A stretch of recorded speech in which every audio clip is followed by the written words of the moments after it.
ကုသိုလ်ဆိုတာအကျဉ်းများဖြင့်ကောင်းမှုနော်မကောင်းတာကိုပယ်တတ်နိုင်တဲ့အစွမ်းရှိတဲ့သဘောတဘာဝဖြစ်စေမှလည်းပဲချမ်းသာတဲ့အေးချမ်းတဲ့ငြိမ်သက်တဲ့ငြိမ်အေးတယ်အနာဂတ်မှာလည်းပဲချမ်းသာတဲ့ကောင်းမွန်တဲ့အစဉ်ပြေတဲ့အကျိုးရလဒ်တွေကိုဖြစ်ပေါ်စေတယ်ဒါကိုမြင်တော်မူလို့မြတ်စွာဘုရားကောင်းမှုဆိုလို့ရှိရင်တော့တဖြည်းဖြည်းနဲ့ပြည့်စုံသွားအောင်ကြိုးပမ်းအထောက်ရမယ်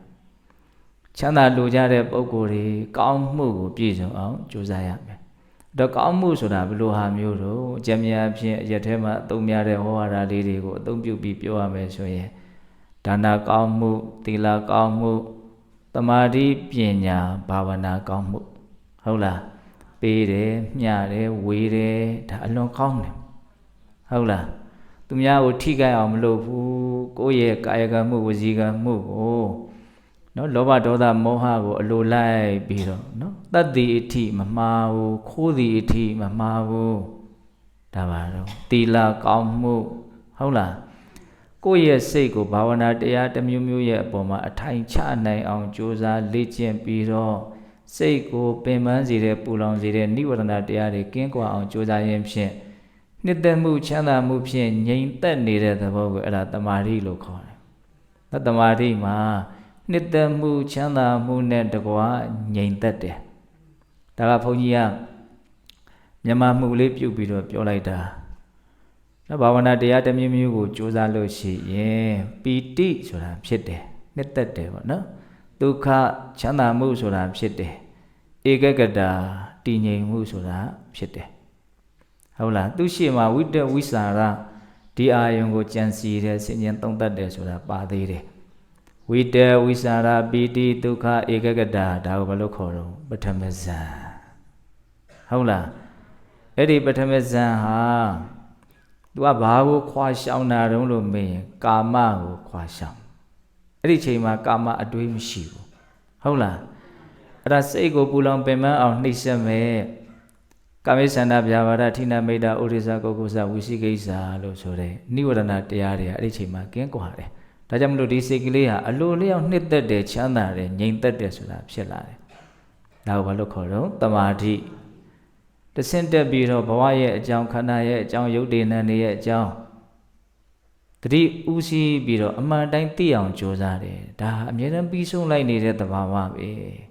အသစ်မယမနာဒလဇက်ဖြစ်နေတဲ့သဘာဝပဲဖြစ်ပေါ်လာတိုင်းလည်းပဲဖန်ဆုပ်ထားလို့လည်းမရထိမ့်သိမ့်ထားလို့လည်းမရဒီတိုင်းပဲလက်လွတ်ဆုံးရှုံးသွားတာကိုပဲထိုင်ကြည့်နေရတယ်။ဘာဖြစ်သွားတာလဲအနိစ္စဖြစ်သွားတာနော်ယုံနာနေရ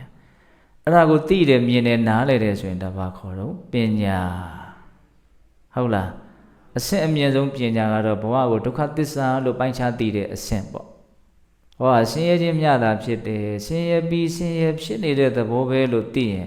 အဲ့ဒါအဆင့်အမြင့်ဆုံးဉာဏ်ပညာဟုတ်လားအဲ့ဒီတမာတိပညာကိုဘာဝနာဆိုတဲ့စကားလုံးထဲမှာထည့်လိုက်မယ်နော်ဘာဝနာကောင်းမှု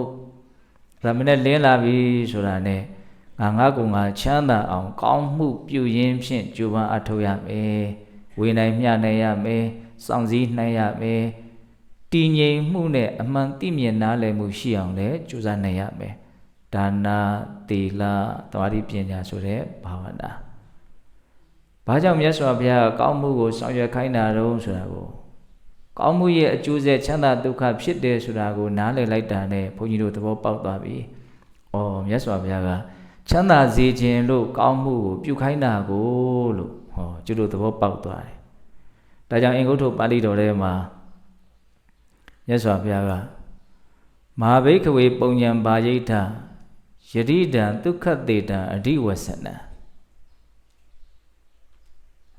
ဒုက္ခတေတံအဓိဝဆနံဘာပြောတော့အဓိပ္ပာယ်ကယဟန်တို့တဲ့ကောင်းမှုကိုမကြောက်ကြနဲ့ကောင်းမှုဆိုတာသင်တို့လိုလားတောင့်တတဲ့ချမ်းသာဒုက္ခရဲ့နာမည်တစ်မျိုးဖြစ်တယ်တဲ့နော်စကားလုံးသုံးပုံကလေးပြောပုံကလေးအလွန်မှ